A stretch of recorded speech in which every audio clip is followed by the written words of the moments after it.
Hello दोस्तों, कैसे हैं आप सब। आई होप आप सब स्वस्थ होंगे और मस्त होंगे, अपने अपने कामों में व्यस्त होंगे। और ये मेरी छोटी सी कहानी, इसको फुल वॉच करके जाना आप लोग इस वीडियो से क्या सीख मिलती है। आप लोग कमेंट करना, कमेंट करके ज़रूर बताना। निधि की नई नई शादी हुई थी। शादी के बाद वह अपने मायके गई थी। कुछ दिनों बाद नीरज निधि को अपनी ससुराल लेने गया था।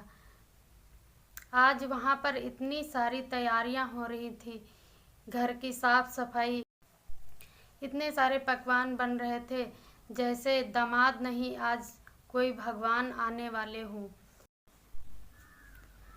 नीरज अपनी ससुराल पहुंचा और निधि को देखकर वह बहुत खुश हुआ। निधि भी नीरज को देखकर बहुत खुश हुई और अपनी माँ का हाथ बटाने लगी रसोई में जाकर। सास ससुर ने दामाद का स्वागत किया और फिर सास भी किचन में जाके अपने दामाद के लिए नाश्ता लगाने लगी। साथ में निधि भी उसकी हेल्प कर रही थी। तभी नीरज के ससुर जी बैठक वाले रूम में जाकर आपस में दोनों बातें कर रहे थे। इतने में ही धीरज का साला सुधीर 14 साल का था, जो वो स्कूल से घर आया और उसको पता चला कि हमारे जीजा जी आए हुए हैं। इस वजह से वह बहुत ही खुश था। बैग रखते हुए वह हॉल में गया। हॉल में टेबल पर इतने सारे व्यंजन देखकर बहुत खुश। इतने सारे व्यंजन देखते ही उसको जोरों से भूख लगी और वह थाली उठाकर अपनी थाली में सारे व्यंजनों को परोसा और खाने लगा। तभी इतने में ही धीरज बाहर निकला और अपने साले को खाना खाते हुए देखकर बहुत तेज से निधि के ऊपर गुस्साया। निधि से बोला, निधि, तुम्हारे घर में क्या यही संस्कार सिखाए गए हैं। अपने साले को खाना खाते देख वह आग बबूला हो गया और निधि पे चिल्लाया। चिल्लाने के बाद वह घर से बाहर निकल गया। बाहर निकलते ही निधि उसके पीछे पीछे गई और उससे माफ़ी मांगी और उसको मनाने के बाद वापस घर लेके आई। वह घर तो वापस आया लेकिन खाना नहीं खाया। निधि के माता पिता को भी यह बात बहुत बुरी लगी, लेकिन निधि ने अपने माता पिता को भी समझाया। समझाते हुए अपने माता पिता से बोली, समय के साथ सब सुधर जाएगा। इतना कहकर वह अपनी तैयारी की और अपने पति के साथ ससुराल वापस घर आ गई। घर पर कुछ दिनों बाद ही उसकी ननद और नंदोई जी आने वाले थे।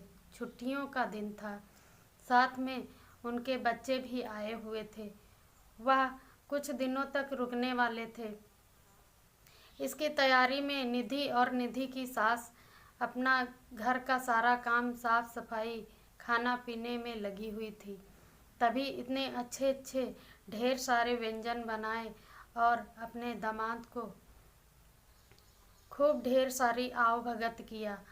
और जाने के समय में नीरज ने अपने जीजा के लिए शर्ट लाया और घर वालों के लिए ढेर सारे तोहफे लेकर आया। तभी उसके जीजा जी उस शर्ट को देखकर नाराज़ हो गए। वह बोले, यह शर्ट तो नया नहीं लग रहा है, ये देखने में तो पुराना लग रहा है, कहीं से उठा कर ले आए हो क्या। निधि ने अपने पति का हाथ पकड़ा और वह इतने प्यार से समझाई उसको, तो वह मान गया। नीरज को बहुत ही बुरा लगा अपनी जीजा जी की बातें सुनकर। तभी निधि ने शांत कराया और शांत कराने के बाद वह अपने गेस्ट को विदा की।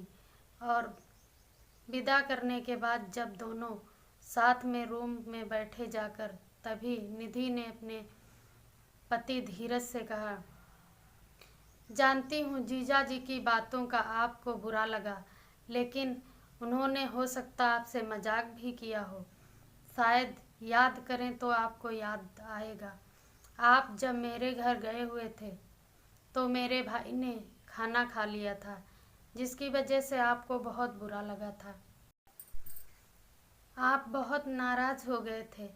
तभी आपको शायद पता नहीं है कि आप जब घर से बाहर निकले और मैं आपको मना के अंदर लाई, आपने जब खाना नहीं खाया तो मेरे घर में किसी ने भी खाना नहीं खाया था। मेरी माँ ने सिर्फ आपके लिए आपकी पसंद के सारे व्यंजन बनाए थे और आप जब वहाँ से चले आए तो बहुत ही सब नाराज़ हुए थे, लेकिन आपसे नहीं कह पाए। वैसे ही हम लड़कियां हैं, अपनी ससुराल में हर रिश्ते को सजो के रखते हैं और किसी की द्वारा कही गई बात को भी मजाक में ले लेते हैं। हो सकता है कोई मुझसे मजाक ही कर रहा हो, ऐसा कहकर हम लोग टाल देते हैं। हम लड़कियां तो इतना सब कुछ सहते हैं ससुराल में आकर, पर तुम लड़कों का इतना सम्मान होता है और आओ भगत होती है, फिर भी तुम लोग हम लोगों के घर जाकर छोटी छोटी बातों को लेकर हंगामा करते हो। ये अच्छी बात नहीं होती है, क्योंकि हम लोगों के मायके वाले आप लोगों की सेवा में कोई भी कमी नहीं छोड़ते हैं। किसी भी बात को लेकर, छोटी छोटी बातों को लेकर आप लोग हम लोगों के मायके जाकर इतना सारा हंगामा करते हैं, ये अच्छी बात नहीं होती है। आज नीरज चुप तो था, लेकिन कुछ उसके पास कहने के शब्द नहीं थे, लेकिन सब वह समझ गया था कि निधि कहना क्या चाहती है। आज वह निधि की बातों को समझ चुका था, फिर भी वह चुप था और आज अपने मन में ही ठान लिया था, आज के बाद मैं किसी के साथ बुरा नहीं करूँगा और किसी से गलत बात नहीं करूँगा, किसी के घर जाकर उसका मन भी नहीं दुखाऊंगा। आज मेरी वीडियो को लेकर आपकी क्या राय है, आप लोग कमेंट कर ज़रूर बताएं। मेरी वीडियो ज़रा सी भी आप लोगों को अच्छी लगती है तो कमेंट करना ना भूलें, लाइक करें, शेयर करें। चैनल पर नए हो तो सब्सक्राइब करना मत भूलना। Thanks for watching.